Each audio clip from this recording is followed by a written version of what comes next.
Hello and welcome to Coffee and Careers Alumni Chat. My name is Vanchika Arora. I'm a career peer with the UCLA Career Center. I'm a senior econ major minoring in film and television. Today we'll be chatting with Giselle Abelos, who is a recruiter at J.R. Barry Search Group. Thank you so much for being with us today. Before we begin, we want to let our attendees know that we will have a Q&A session right after a 30-minute chat. So if you guys could hold off your questions till then, that would be awesome. Thank you so much, Giselle, for joining us today. We're so excited to chat with you and really appreciate your time. Thank you so much, Vanchik. I'm really excited to be here and a shout out to all the Bruins. Very excited to chat and share my journey. Sweet, thanks so much. Okay, so without much further ado, let's launch into our questions. Could you please tell me more about your current company and your position? Yeah, so I work at J.R. Barry Search Group, which is a boutique recruiting agency right by UCLA. It's actually right across Tender Greens and Boiling Crab, if you all remember. And we specialize in placing for administrative professionals primarily. So that could be executive assistants, administrative assistants, receptionists, office managers, and we also work on HR roles as well, and sometimes some finance related positions. So we mostly service the West LA area, I would say anywhere from downtown to Santa Monica. And then when it comes to the industries that we work with, we have so many great clients, mostly within professional services. So I would say finance, real estate, entertainment law, consulting. We also have media tech creative. It really depends what our clients' needs are. But I would say our bread and butter would be more in the finance space. Thank you so much for giving us that intro to your company and your position. So kind of like rewinding back to your UCLA days and kind of like moving from there, could you tell us a little bit more about your like academic and career path and how that led you to your role today? Yeah, so I like to start off by saying I am a first generation college grad, also a transfer student. So if you fit those categories, hello to you. And I basically started my academic path at Santa Monica College. So I attended SMC for 2 years before transferring to UCLA. And at that time, I actually was working almost full time. So I started my first job in retail right after high school. So balancing both being a full-time student and almost full-time, as a worker as well, really depends on the week. And then once I transferred to UCLA, then I still worked part-time. I would say I actually took the bus from where my parents lived to campus because I didn't live on the dorms. And pretty much like I just did everything I could and to really succeed in that space. And then I went ahead, and graduated eventually. But yeah, I mean, in terms of career path too, like again, I started in retail, so I would say that is really important when it comes to building people skills and also just how to deal with people. I think it's absolutely helped me with becoming a new student advisor, which I'll talk about in a bit. I did that at UCLA, as well as my first job as an academic advisor at UCLA for the psych department, and ultimately now a recruiter here.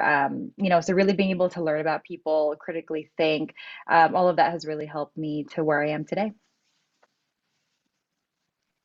Thanks so much for sharing that. Mhm. Kind of like diving a little bit deeper into your UCLA experience, could you talk a little bit more about like any clubs you were involved in Mhm. as an undergrad and any like other jobs you held? You mentioned you worked with the psych department as well. Mhm. Yeah. So, I mean, I would say my UCLA experience was great. And as a transfer student, sometimes you feel like there isn't enough time. Like that's something I know I always pointed out to my students when I was an academic advisor. So, also somebody who worked almost full time, it's interesting to find that balance. So, when I was a junior, which was like my first year at UCLA, like I pretty much just wanted to get acclimated to like the UC system. So, I remember like that first quarter was pretty it was pretty tough in terms of like the learning curve and also balancing. And then towards the end of that first year, my junior year, I really wanted to become more involved because I said, I only have one more year here and I really want to make the most of my experience. So I started to look into different organizations on campus that I could be a part of. So I actually, quit my retail job after 3 years. I was an assistant manager at that point, and then went ahead and applied to the new student and transitions program. So if you all remember having a student counselor during orientation, whether it's physically or virtually, I was that person. And it was a wonderful experience. It was definitely like a crazy interview process, but so rewarding. And I knew that I wanted to be involved on campus at the time. I was still commuting. So I got to actually live on campus during the summer, dedicated 2 summers there, first after my junior and then after I graduated. And from there, I'm guiding students, incoming freshmen and transfer students, with their classes pretty much. And I also made some of the best friends ever. Again, being a transfer, being a commuter student, sometimes I felt like I didn't have a place at UCLA. I didn't know like how to feel a sense of belonging. So being a part of a new student transition program really allowed that for me, and also really helped me obtain my first job ever because I was a new student advisor, and you also make really great connections with people on campus. And if you do a good job, you'll also be able to get referrals from your supervisor. So, with that said, like I was able to apply to different roles on campus. It took a minute to do that, and then I eventually landed my role as a academic advisor for the psychology department at UCLA. So, being involved on campus, you never know what that can bring. I would say make the most of it if you can. Like I made the active decision to, quit my job, in retail just so I can give more time to like really be part of the UCLA community and also gain experience on campus because I knew networking was going to be a big thing. And if I didn't do that, then I wouldn't have gotten my first job at UCLA as an academic advisor and then ultimately, gaining those skills to work in HR. So it all worked out at the end.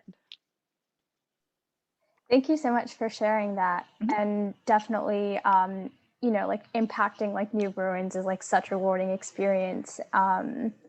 So my next question is, at what point or how did you come about becoming interested in the field of HR? Mhm. Yeah, so I would say before I go into that, I was an academic advisor, so I spent 2 years in that job, and really like learning everything about UCLA, clearly like a Bruin for life. And then after 2 years, I realized, okay, like I do like what I'm doing. I love helping people, but at that time, I'm primarily helping students. Like that's the only demographic that I'll be working with, and I just wanted to expand like my skill set and expand like the population that I was able to serve. So with the help of informational interviews and other former academic advisors who eventually moved into HR, then I started to think about the field. I remember doing research on like what other potential industries and roles I could easily translate to or transition to, and HR was always in the back of my head, even when I was at SMC. And then after 2 years at UCLA, I said, okay, like I know some people who were able to successfully transition. And then I did some informational interviews. From there, I revamped my resume in regards to just like tweaking it in a way that matches the job description. Because as an academic advisor, I'm like, okay, how is that going to work? So I remember pulling a lot of my duties as a retail assistant manager and really like bulking it up to showcase I have at least like half the qualities on the job description. And then I got my first job in HR. I didn't think that would happen, but it did. That's incredible. Getting like, jobs and like offers is always like the most fulfilling experience. So kind of like, as a follow-up to your experience with applying to jobs and looking for opportunities in HR, like after being an academic advisor, um, you mentioned like the certain like actions you took in terms of informational Mhm. interviewing, um, resume polishing. Could you tell me a little bit more about what that job search process was like for you? Like, were there any specific like job boards or Mhm. fairs you attended? Could you tell me a little bit more about that? Yeah. So, I mean, the job search, I would say I'll go into like a little bit after college. I feel like that would be helpful for, any soon to be grads here. That was definitely like a journey as well. It can be overwhelming. So I want everyone to understand that, just to recognize those feelings, but don't feel, like it's not going to happen, because it will, even if it takes some time. Like I did not get my first job until close to December after I graduated. And I know some people, already secured their job like while they were still a senior. And sometimes you start to feel a certain way, but I feel like your path is going to be your path, and just stick to it. So specifically after UCLA, I remember just reaching out to people I worked with at UCLA, and looking at different jobs there. That was my first and foremost, I think, advice that I would say. If you do have, a job on campus, it never hurts to reach out to those resources. If you are looking into something else, some important job boards that I used also when I was looking at recruiting jobs was Indeed. LinkedIn is a big one right now. I'd say majority of companies are posting on LinkedIn. ZipRecruiter is huge as well. I would say those three. I'm sure you might be familiar with Handshake, that is catered towards students, and colleges. They pair up with a lot of great colleges, and a lot of companies will post on there too. So I would say those are really good ones to look into, and also utilizing your LinkedIn network if you do have one. If you don't, I would say never hurts to get one. I actually would say go get one right now after. It's free to sign up for. Might take some time to create, but you'll be able to see a lot of amazing companies on there, people who work at the companies. There's UCLA Alumni group, that everyone there is like really open to helping us out. So I think that's something to also utilize in your job search as well. But it can definitely be a beast to job search, especially last year. I will say like the market was definitely different. For all of those individuals who did graduate last year, I understand how tough that was. But the good thing is this year, I think there's going to be about like a 20% increase in employment for recent grads. So it's a good time right now for sure. There's more opportunities. That's super reassuring to hear. Thank you. Of course. So once you kind of like secured your first job in HR as a recruiter, um, what was that transition like for you? Was there anything that like stood out to you that surprised you? What did you enjoy the most? Mhm. Yeah, so that transition was definitely a learning curve, right? Because I was 21, 22 when I decided to transition careers. Um, and I was for sure nervous, but I also knew that I didn't want to stay in academic advising forever. So that's part of me being like a go-getter, and just like taking on different challenges. And when you feel that itch and you know that you want to start looking, or you feel like there's something greater out there, I would say you have to listen to that, and try it out. And if you realize that's not the path, then that's okay. At least you tried it. So for me, when I transitioned, I would say it was definitely, yeah, a learning curve for sure. But I was able to train with some amazing people who ended up being my coworkers, because at my first job in recruiting, unfortunately, like management didn't have that much training. Uh, for us. And I was somebody who didn't have any HR recruiting experience. So I also just got thrown into the fire, which was totally fine. But when I look back, I'm like, wow, like I did that all on my own with the help of my coworkers, who are now like some of my best friends. But I would definitely say like you just have to take initiative to like get help, or try to just figure it out on your own. And nowadays, like everything is online. There's YouTube tutorials and literally like training booklets that you could find. But when I was transitioning to HR and recruiting, I leaned on my coworkers at the time, who really like just let me sit next to them and watch what they were doing. And then I did my own research too. So definitely leaning on those resources for sure. Thanks so much. My next question is kind of like coming back to the present now. Mhm. What does a typical day look like for you? Like from when you like hit the snooze button on the alarm, Yeah. to like till you like check out of work. Like what's Mhm. that day like for you? Any Yeah. projects, tasks that Mhm. you work on? Yeah. So if you notice, I just took a big breath when you asked me what my day to day was like because it can be very colorful. So I am a recruiter. So, that's different from being an HR associate or HR assistant. I feel like somebody in that world is more like on the back end of HR. We're recruiting, like our job is to match make candidates with positions. So for that, like I work at an agency, meaning I have different clients, whether that's somebody in finance, in fitness, in beauty and branding, and then the other side of it is corporate recruiting, internal recruiting, meaning like let's say that you work. Example is at Netflix. Then, if I was a recruiter there, then I would only be recruiting for that company. So, me, I have different companies and different industries. So, my day to day starts with checking our inbox and emails with all the candidates that have applied to our jobs. So Monday is usually like the busiest day because we have resumes rolling in from the weekend.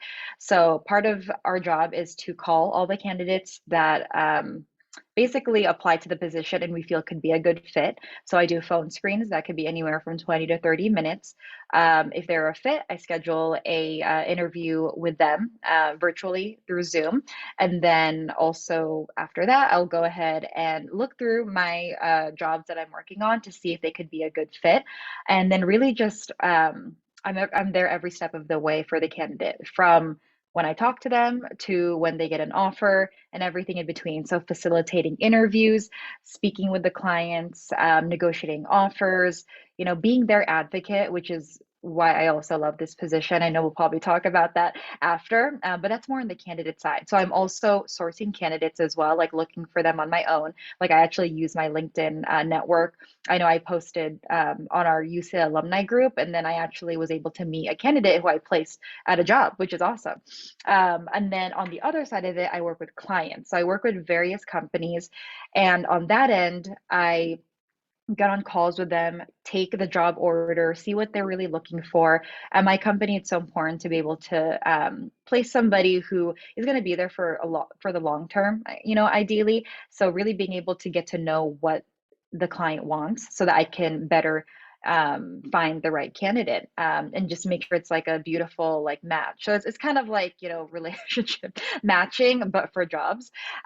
So I'm talking to the client, I'm facilitating the interviews. I'm also there every step of the way, being their thought partner, I would say to the client. Like, let's say, I'll send four resumes and they're only happy with two. I ask them why, like what's up with the other two, like give me your feedback so I can make sure that I'm doing my job correctly.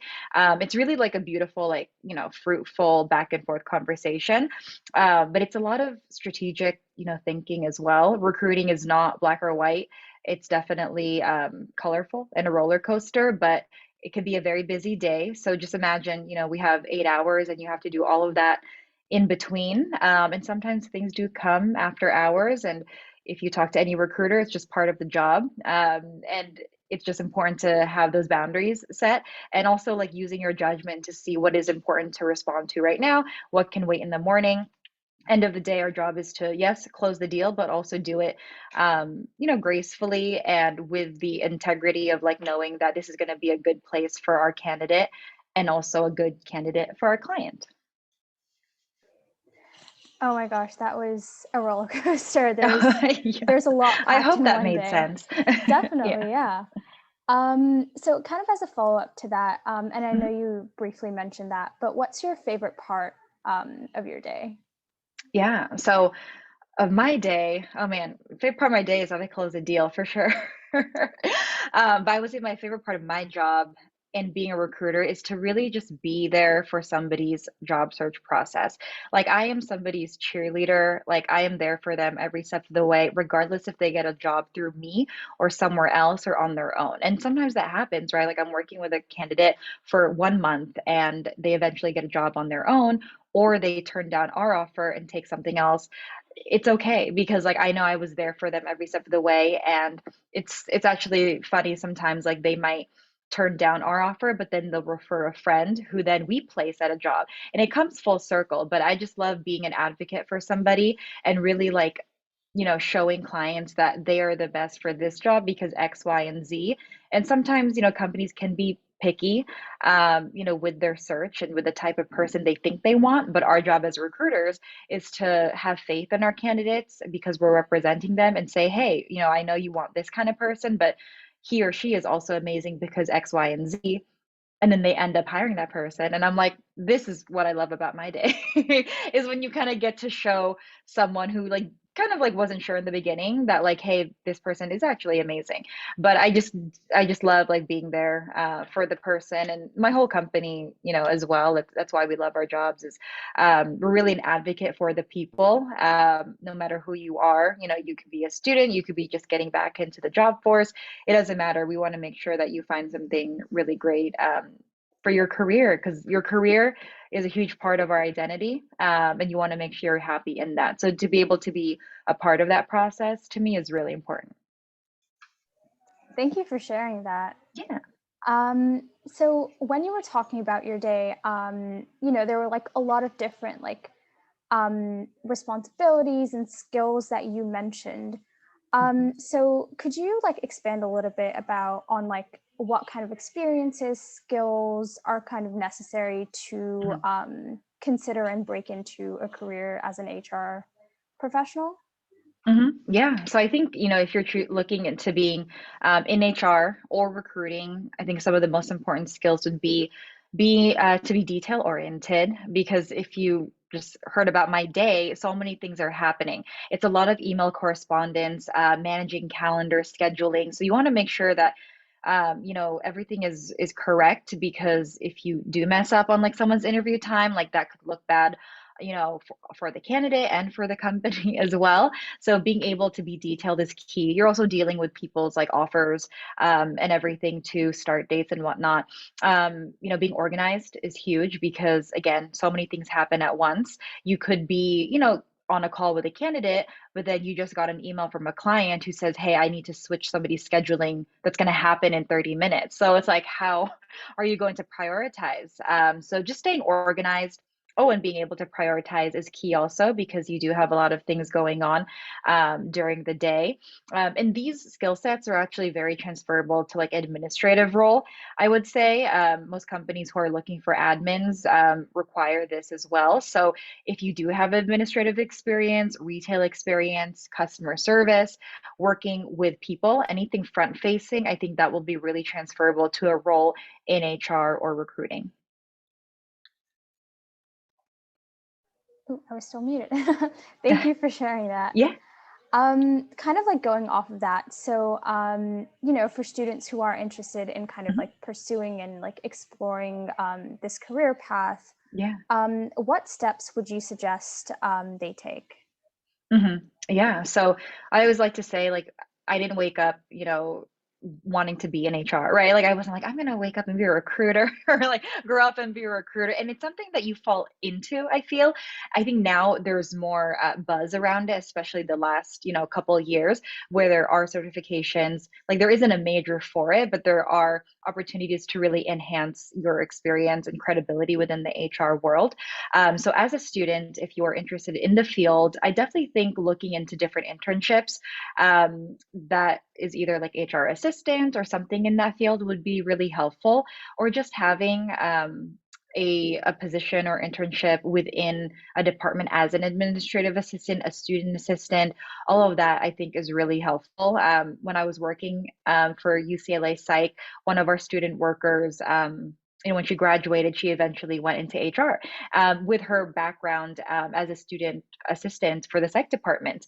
So, again, I think all of that will be really helpful. I guess in terms of experiences, I think that that's pretty much it. Just being involved. And I understand too, not everybody is able to do an internship or can get a job, while in school, whatever your obligations might be. But I think also just networking and ideally knowing the right people and reaching out to them and say, I'm really interested in this field. Do you have 20 minutes to talk about, what you recommend I should do, or like how you got into this field and any steps you think I should take?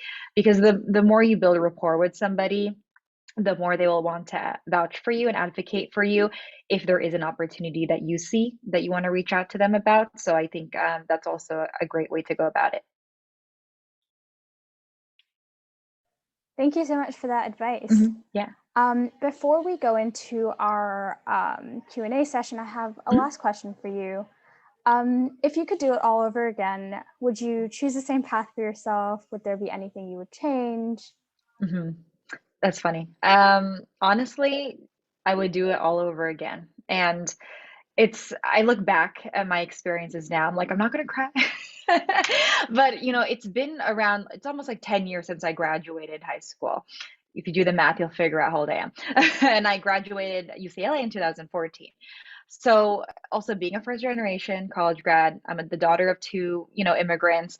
I really like did everything on my own, and there was like no blueprint for any of this. For me, figuring out what college to go to, I didn't even know I was going to SMC until like a few weeks before because I thought I was going to University of Oregon, and I realized I couldn't afford it at that time. So SMC was actually last minute.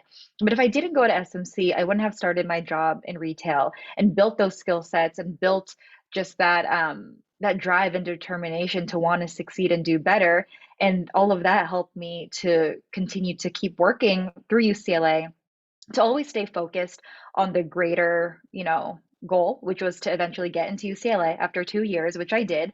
And then, being a new student advisor also was something that came about that I didn't think I would apply to. Also, didn't think I would get in. And then that also brought about amazing opportunities, whether it was just like such great friendships that I still, keep in touch with everybody till this day, people that have acted as my references, and people that have just like kept in touch that really like have made my personal and professional life greater. And if I wasn't an academic advisor at UCLA, then I wouldn't be in recruiting now because I eventually made that transition with the help of talking to people who were former academic advisors who became HR professionals. So I remember how hard sometimes those days were. Like I would take the bus to SMC, to UCLA. I would work. I had to like make my schedule only twice a week, even at UCLA, so I could work. But all that determination and all of that like hardship allowed me to be where I am now, which is why like I am still very much empowered to do more and to give back, whether it is talking to amazing students like you all, or even like bringing people as guests on my like Instagram show that I do. This is just a little plug. But I interview people in different careers in my network, and so for them to give tips to young adults. And I've been able to like speak here and also be featured in an article. And all of that wouldn't have happened if I didn't go through what I did 10 years ago up until now. So if I could do it over again, yeah, I probably I probably would, but maybe made a few changes here and there. Maybe I would actually start my papers earlier than a couple days before it was due. But I still made it. I still graduated. Thank you so much for sharing that. That Yeah, was really inspiring. Um, okay, so we are at the end of our structured question okay. section. So if our attendees would like to directly ask questions, you guys can come off mute if you're comfortable, or you can drop your questions in the chat. Yeah, feel free to ask. I'm an open book and I'm here to help. So feel free to, yeah, ask any questions. Okay, we have a question from Ariel. What would you consider to be a major challenge in HR? Mm, yeah, I'm going to speak more towards the aspect of recruiting, which is still HR. I always like to say recruiting is like the fun sister of HR, but I would say some challenges you could find is just uh, like dealing with so many different things at once. It can be a lot. Also dealing with essentially like difficult situations when it comes to either clients or candidates who maybe just want certain things that don't make sense sometimes. But I think you just have to go into it like understanding that you have a goal, and the goal is to really be a representation of the company or the candidate, and to the best of your ability accomplish that goal. So always thinking greater picture. But I would say, yeah, some challenges would be just like acclimating into like a very fast-paced environment sometimes. It really depends the type of company that you go into. Like within HR, like you could be at like a 400 person company where you have more support, but if you're at a startup company, you could be the only HR person, meaning you're handling recruiting on top of employee relations, on top of benefits. And again, the day to day is so busy. And I have friends who are in that role right now where sometimes they won't respond to my texts in like a day or two, and that's okay. It just means like everyone's busy. So just being able to prioritize your time and also lean on support if you can, I think will be really helpful. Thank you for answering. Mhm. I believe Layla had their hand up next. Yeah. Hi, Giselle. Thank you so Huh? much for being here. Yeah. Um, I had a question in terms of like you spoke about how like networking was a big thing in building that relationship prior to applying to a job. As I near graduation, I find it hard where like I'm applying to a job and like I don't have a contact there. How Mhm. is it to be like very like straightforward and upfront with like recruiters or hiring managers saying, "Hey, I just applied to this job and like I need your help," without having fostered that relationship prior? Yeah, I mean, I think that's a valid question and a good point to make. I know depending the companies too, if they're huge companies, they typically do have the automated system that will just like alert you if they move forward or not. I personally I feel like oftentimes than not, if you reach out to a recruiter or HR manager directly for that company, you may or may not hear back. It really just depends. For me, like I'm at a smaller company, but I do try to respond to everybody that emails me. But I would say for you, if like you don't have that prior rapport, I think it never hurts to just send a message to the recruiter and said, hey, like my name is Layla. I did apply to the position posted on blank. Let me know if you have any questions. I think that's the best that you can do. But to be honest, I didn't have like any prior contacts when I transitioned careers into HR. Like I really just applied. And honestly, it's a numbers game. So I want to encourage people that if you do apply to 10 and you'd only hear back from one, that's okay. You just don't get discouraged. It can be very like mentally draining at times, but it is the reality of it. Especially think about like the position you're all in right now, coming off of a pandemic. The economy is still like working its way back up. Those are just factors that you can't control. So just doing everything you can that you can control right now, which is try to foster, relationships and networking amidst, applying to jobs as well. And I always like to say, like, just be mindful of like reaching out to recruiters. And, I think one follow up is okay too, but sometimes, like, if you do a lot more, they may just not reach back out to you. And I feel like sometimes it's like, okay, this person is following up too much. Now it starts to be like a concern. So I would say, like, if they don't reach out, it just means you're probably not, qualified, or they move forward with somebody else. But in the meantime, it never hurts to just like build rapport and even just like have an informational interview, like if they're interested and they're open to giving you like 15 minutes of their time. I Thank you hope that so was much. helpful. Yeah. Yeah, no, it was. I think I just needed that like green light to be that it's okay to just be like a straight shooter with people. Right. Yeah, yeah, absolutely.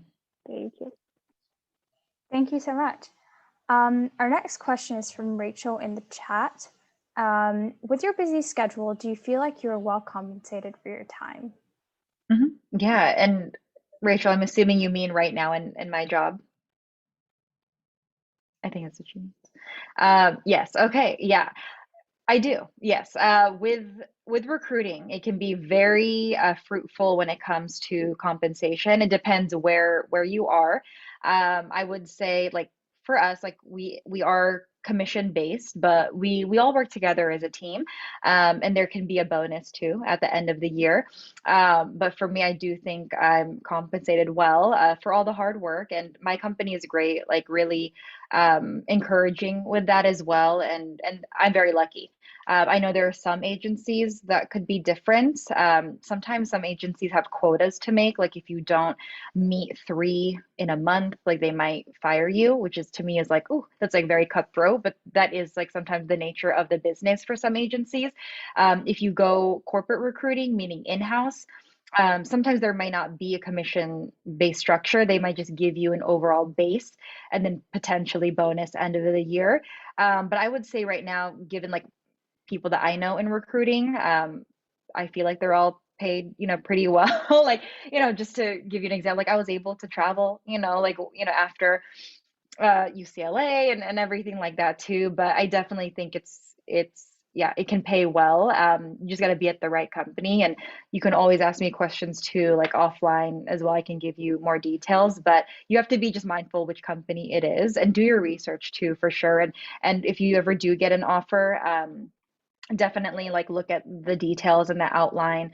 And just to give you an example, when I transitioned careers and landed my first recruiting job, I actually took a pay cut that I will never do again. And but that was me being just eager to transition careers, but also not taking the time to look at the offer completely. I answered, I think, on the spot, which I also don't recommend. And always take at least 24 hours when you're looking at a job. I accepted it on the spot because I thought to myself, if I don't do it now, like, will I ever get a job in recruiting? But that's not the case. Like, companies will always give you 24 to 48 hours, even a weekend, to think about it. But I remember looking at that, and I probably would have, either pushed back a little bit if I was given that chance again. But that's something to keep in mind too. Thank you for being candid about that. Yeah, of course. There's a question from Antonio in the chat. Are there any transferable skills that your major can offer for HR? Yeah, so I majored in gender studies, better known as women's studies. I think they had just changed the major when I had started.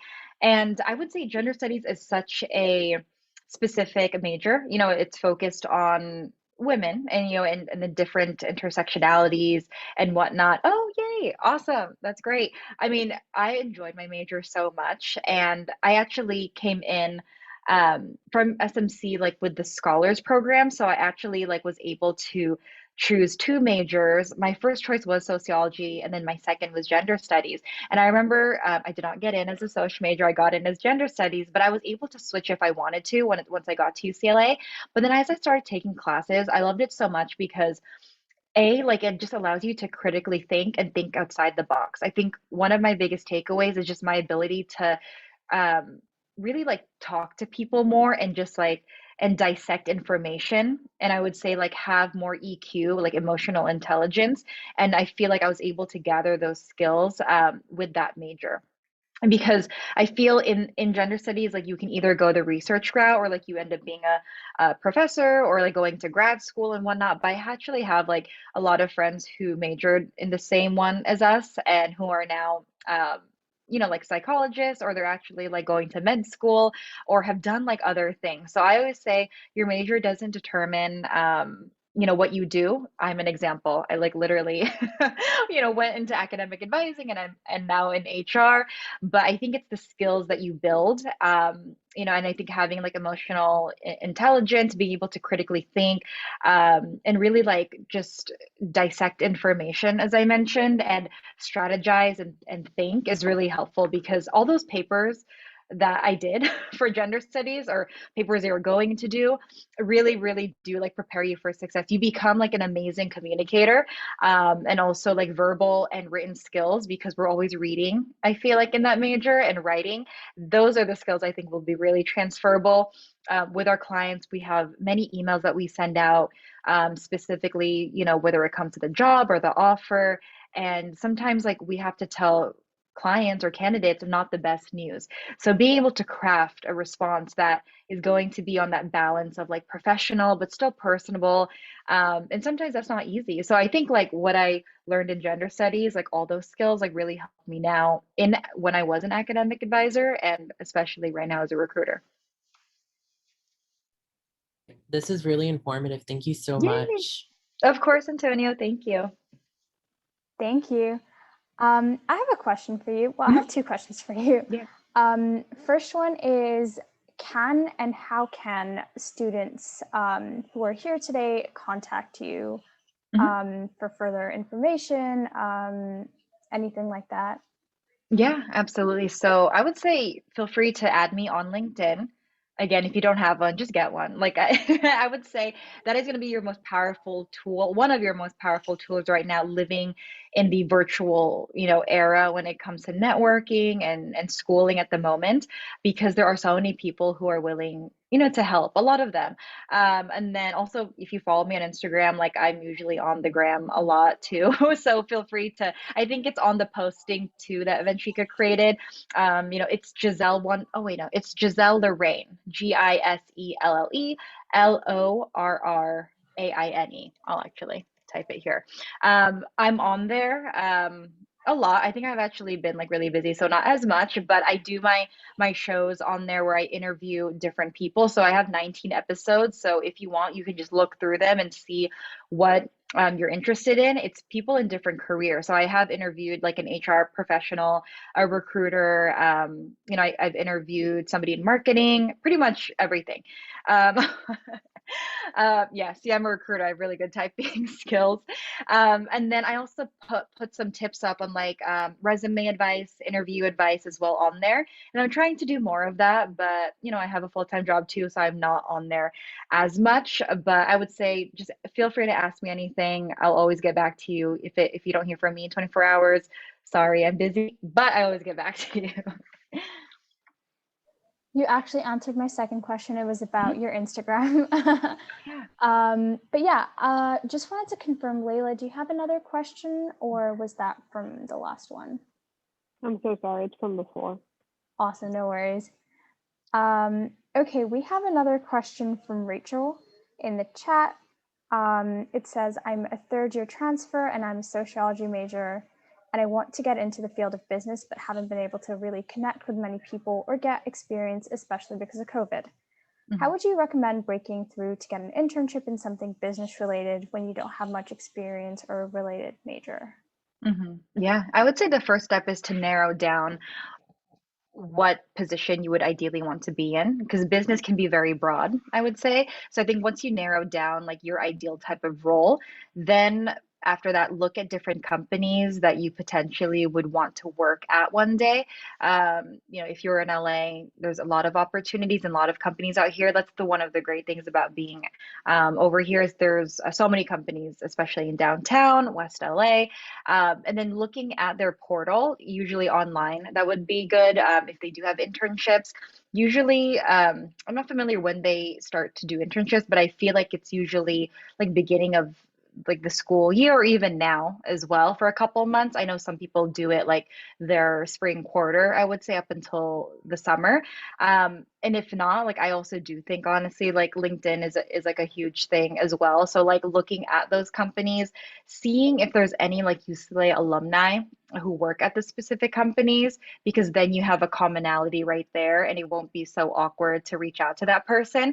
I think it's better to like find someone that you have like a specific common mutual friend with or something that you can relate to, because if you do reach out to them, like I call it like a cold calling, or not like a cold email, which means like you don't know who they are essentially. You could always send a quick note on LinkedIn. It only allows you to do like 300 words for that first message, but you can just like say, hi, like my name is Rachel. I'm a third year UCLA transfer, really interested, in working in business at blank. I see you're in this role. I'd love to connect if you could provide any insight on your journey. And people will want to help. Like it really depends, like if they have time or not. If they don't respond, like just don't take it. I would say don't take it personally. There's 100 more other people that you could reach out to. But if you ask like for them to give you a little bit of their story, people love to talk about themselves. That's why I'm here right now. Kidding. But also, I do love to share my story because I think it's very helpful. People want to talk about, give you advice, because either they'll be like, okay, she's a Bruin also. Great. I want to help her out. Or, this person's also a transfer. I think it's really, you just got to be strategic with that. But again, I think narrowing down what in business you would like to focus on will be helpful, because then you can start to pinpoint like where you'll be able to find these resources. And honestly, like UCLA Career Center, I think there's like a huge job board. I think that's really helpful as well. Or like UCLA One, that's also I don't know if it's a program, but I think it's like a platform that alumni are on. Like I've mentored a few people on there that have found me through there. And then also, there's a UCLA alumni group on LinkedIn, which like 40,000 members, and some amazing like companies on there too. Like one of the best things about going to UCLA, other than we are the public university. Okay, bye, Layla. Thank Is you that guys we so have, much. of course, yeah, is that we have like a huge network with some amazing people who end up at some crazy good companies, whether it's the big ones or just startups that eventually become huge. So it's the time to reach out. And if you're still a student now, people are willing to help you out because they were in your position before too.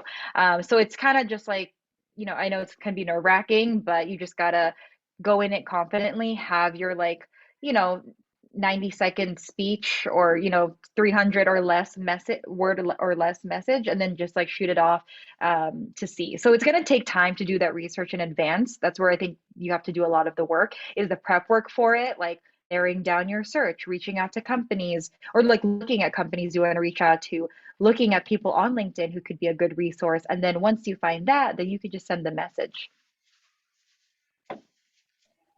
Thank you so much for that advice. Yeah. We are at the end of our scheduled time. Before we kind of conclude, do you have any last parting words for students who are interested in this field? Yeah, I would say go for it. Go for it. I mean, it's something that has like brought me so much joy, and it's a career that I will continue to be in, probably for the foreseeable future. And you know what? Like I started in academic advising and I switched careers. So if you end up, switching careers or wanting to switch out an industry you thought you were going to be in forever, that feeling is okay. Just always like believe in yourself, believe in your gut, and don't be afraid to take chances. I sound like a meme right now, but it's so true. Like I think I'm a huge example of that.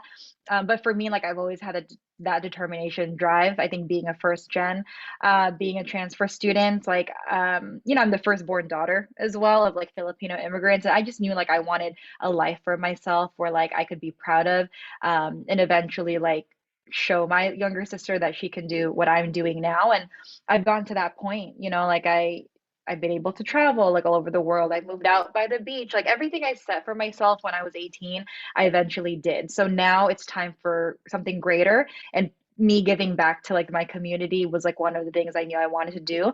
But I wouldn't have been able to do that if I wasn't in a position now, like a successful position. So it's all possible. It just takes some time. But as long as you're consistent, and you have good people around you, people who are supportive, whether it's friends or family, I think that's really going to help you succeed. Thank you so much for taking the time and sharing your story with us. I'm sure it was a wonderful inspiration to all of our students who are watching. Thank you to our audience for listening and engaging with us. For more information on conducting your own informational interviews, please refer to our career guide, which can be found on career.ucla.edu, and I've linked that in the chat. Thank you guys for being here, and have a wonderful evening. Okay, bye everyone.